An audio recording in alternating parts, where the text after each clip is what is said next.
il sera suivi par Guillaume Cross de la région Languedoc-Roussillon-Midi-Pyrénées. Oui, merci.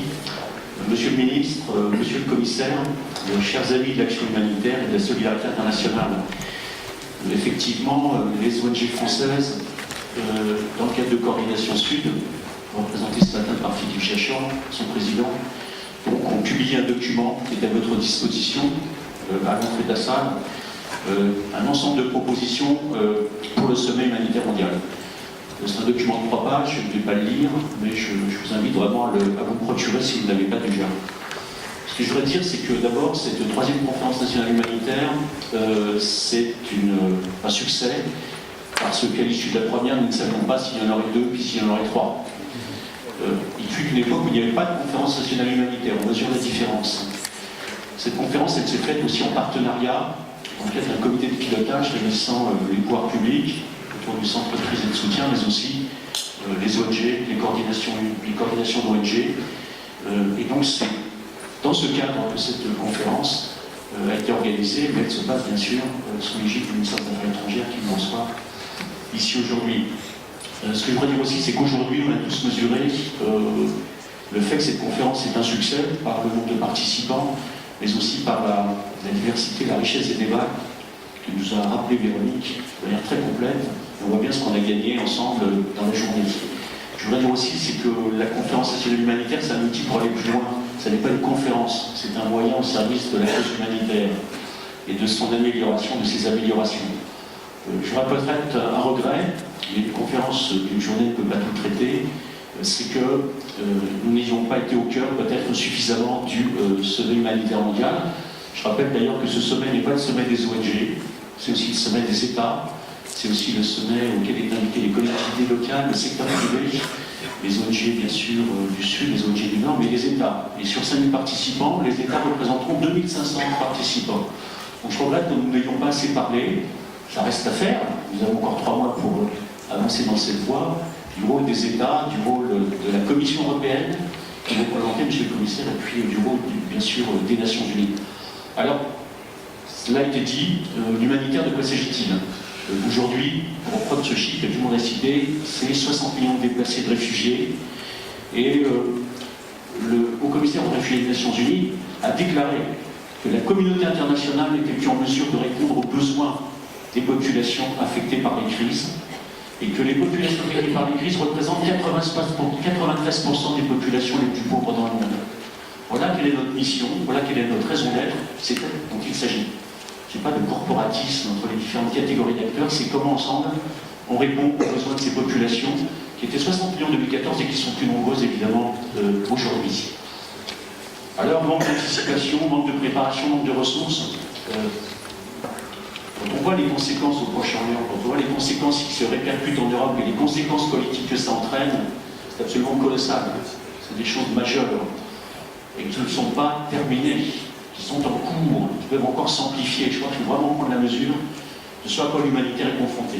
On n'a pas la solution, les humanitaires n'ont pas la solution à ces questions, mais ils contribuent à la réponse.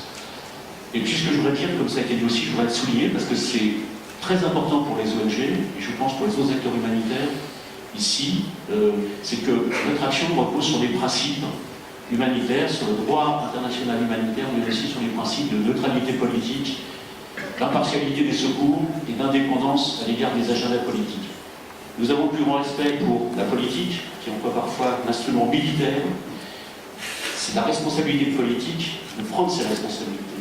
Mais nous ne sommes pas au service de l'agenda politique parce que le prix à payer serait la difficulté d'accès aux populations en danger qui sont sous notre contrôle, souvent sous le contrôle de groupes armés opposés. Donc si nous voulons pouvoir accéder à ces populations toujours plus nombreuses, il faut que nous soyons perçus comme des gens qui sont là pour des secours et non pas sur un agenda politique. Mais l'agenda politique, comme ça a été rappelé, a toute sa raison, toute sa pertinence. Et l'emploi des moyens militaires peut être justifié. Vous avez entendu beaucoup, je pense, de gens critiquer l'intervention française en RCA au Mali, parce qu'on savait qu'il était l'enjeu. On peut se poser la question sur la Libye et sur l'Irak, c'est une autre question. Alors, quelques points particuliers. La diversité des acteurs. La diversité des acteurs, en fait, il n'y a pas de modèle unique. Il y a une grande diversité d'acteurs, il y a une grande diversité d'ONG, il qui répondent à une diversité de situations.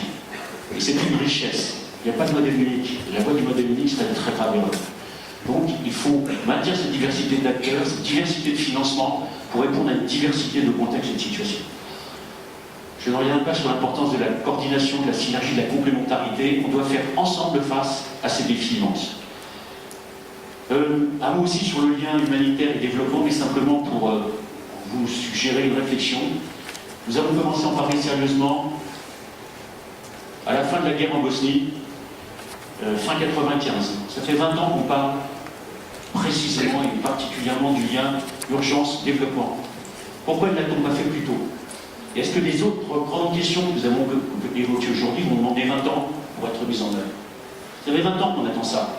Et aujourd'hui, certains nous présentent ça comme une proposition innovante, nouvelle. Mais non, ça fait 20 ans qu'on en débat. Et on l'a oublié entre-temps. En faisant en sorte que ça ne se renouvelle pas sur des enjeux majeurs pour les populations auprès desquelles nous intervenons. Et puis, bien sûr, il faut des financements à la hauteur des besoins. Finalement, 25 milliards de dollars, quand on voit ce qui se passe au Proche-Orient, les conséquences en Europe, ces 25 milliards de dollars, c'est pas tant d'argent que ça, rapporté au volume d'argent qui est tous les jours sur les marchés, sur les transactions financières, c'est notre assurance vie mondiale. Donc, donnons-nous les moyens de ce qui est sûr peut-être la paix ou le retour à la paix. Je voudrais terminer par quelques messages en direction précisément peut-être de l'Europe, des Nations Unies, et puis finalement de mon pays, la France. Concernant l'Europe, monsieur le commissaire, vous avez un magnifique outil qui s'appelle ECHO, qui a joué un rôle absolument déterminant dans le développement de l'aide humanitaire internationale à partir de 1992, qui a 200 partenaires, garder ses partenaires, maintenir l'équilibre en termes de financement, jouer la complémentarité, c'est tout l'intérêt d'ECHO.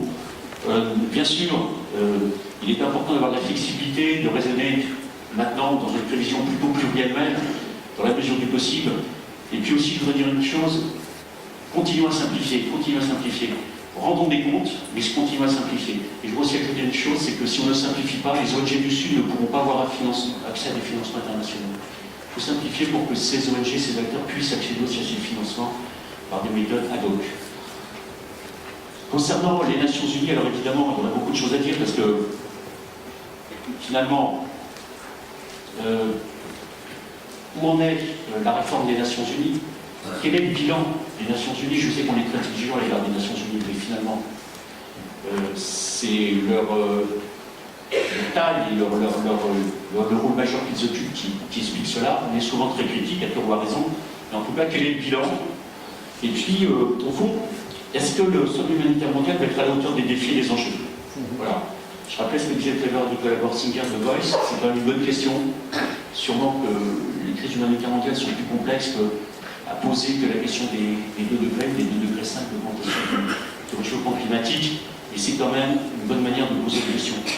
Et concernant la France, évidemment, la grande question qu'on se pose, c'est quelle sera la représentation de notre pays au sommet humanitaire mondial, quels seront les engagements qu'il prendra à Istanbul. Il y a là peut-être une opportunité. Ce que je voudrais dire, monsieur le ministre, c'est que la France joue un rôle important dans le domaine diplomatique et politique, mais elle n'a pas, au niveau humanitaire, affecté les moyens qui sont ceux des responsabilités que notre pays occupe sur la scène mondiale. Vous avez un instrument formidable qui est le centre de crise et de soutien. Vous avez l'Agence française de développement. Dans les situations de crise et de post-crise, ils ne disposent pas des moyens suffisants pour faire face à ces défis auxquels on est confronté. Et les acteurs humanitaires français le regrettent et l'appellent de leur vœu. Je voudrais terminer en disant 2 choses. C'est que nous avons voté les objectifs de développement durable pour 2030. Je voudrais juste prendre un exemple, c'est dans 15 ans. Dans 15 ans, un de ces 17 objectifs, l'eau, l'accès à l'eau potable, l'hygiène et l'assainissement, l'objectif c'est l'accès universel à l'eau, l'hygiène et l'assainissement. Est-ce que dans les pays en crise dans lesquels nous sommes, nous aurons atteint ces objectifs?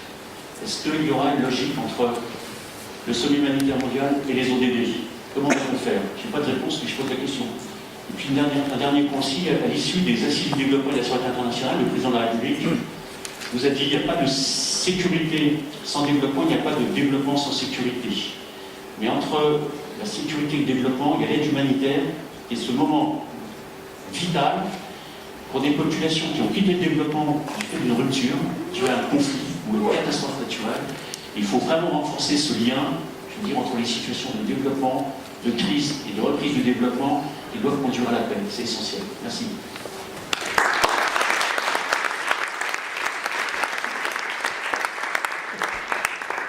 Pour conclure ces commentaires, donc Guillaume Cross, vice-président en charge des affaires européennes, des fonds structurels, de la coopération au développement, de l'évaluation des prospectives de la région Languedoc-Roussillon. Ça fait beaucoup, hein. Beaucoup pour les petites épaules, mais j'essaie de faire au mieux. Monsieur le ministre, monsieur le commissaire, mesdames, messieurs, bonjour. C'est difficile quand même ce qu'on nous demande de faire, parce qu'on peut réagir comme ça en direct sur ce que vous avez pu donner, même si j'ai suivi une partie de la journée. Mais simplement, je vais partir peut-être sur les quelques notes